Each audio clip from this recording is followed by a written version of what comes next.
या रसूल अल्लाह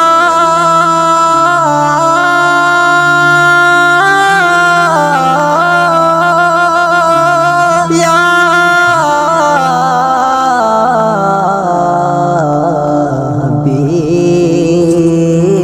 हबीब अल्लाह।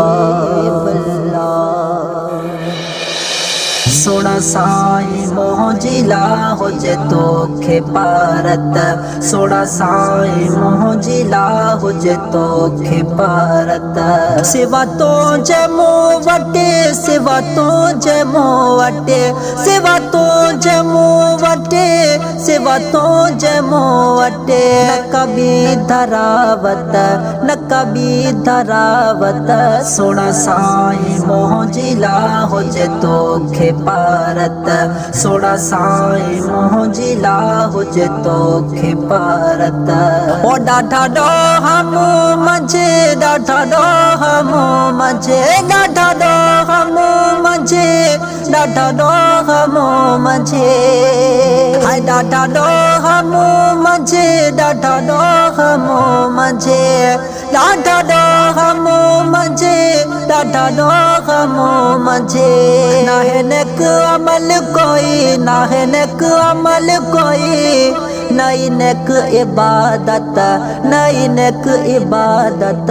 सोना साई मोहजिला हो जे तोखे पारत, सोना साई मोहजिला हो जे तोखे पारत। सिवा तो जे मूं वटे, सिवा तो जे मूं वटे, सिवा तो जे मूं वटे, सिवा तो जे मूं वटे। न कभी धरावत, न कभी धरावत। सोना साई मोहजिला हो जे तोखे पारत, सोना साई मोहजिला हो जे तोखे पारत। हाउ जो हादी अथई मुंजाही हाल हीड़ा, अथई हादी मुंजाही हाल हीड़ा। हाउ जो हादी अथई मुंजाही हाल हीड़ा, हाउ जो हादी अथई मुंजाही हाल हीड़ा। अच कर तू हाणे मुते, अच कर तू हाणे मुते, पीरी पाण इनायत, पीरी पाण इनायत। सोना साई मोहजिला हो जे तोखे पारत, सोना साई मोहजिला हो जे तोखे पारत। सिवा तो जे मूं वटे, सिवा तो जे मूं वटे, सिवा तो जे मूं वटे, सिवा तो जे मूं वटे। न कभी धरावत, न कभी धरावत। सोना साई मोहजिला हो जे तोखे पारत, सोना साई मोहजिला हो जे तोखे पारत। ओ पहजन या परवन छॾियो धिकारे आ, ओ पहजन परवन छॾियो धिकारे आ।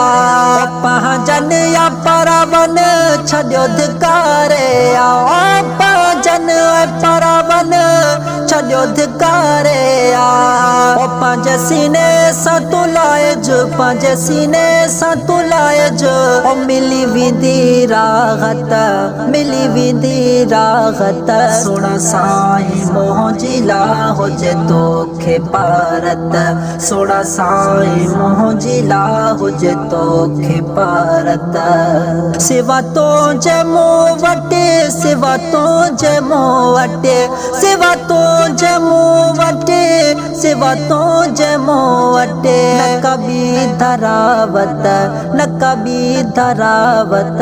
सोना साई मोहजिला हो जे तोखे पारत, सोना साई मोहजिला हो जे तोखे पारत। ओ बिरोही के तुंहिंजी आहे तात साईं, ओ बिरोही के तुंहिंजी आहे तात साईं, बिरोही के तुंहिंजी आहे तात साईं ओ बिरोही के तुझी आहे तात साईं आशिकली के कराए आशिकली के कराए हाणे पहुंची ज़ियारत हाणे पहुंची ज़ियारत सोड़ा साईं मुंहिंजी ला हुजे तोखे पारत सोड़ा साईं मुंहिंजी ला हुजे तोखे पारत सिवा तुंहिंजे मूं वटि सिवा तुंहिंजे मूं वटि सिवा तुंहिंजे मूं वटि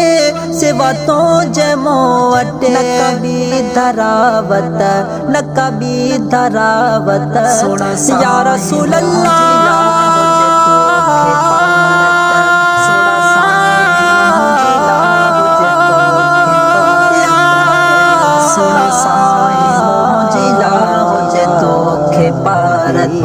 सोड़ा साईं मुंहिंजी ला हुजे तोखे पारत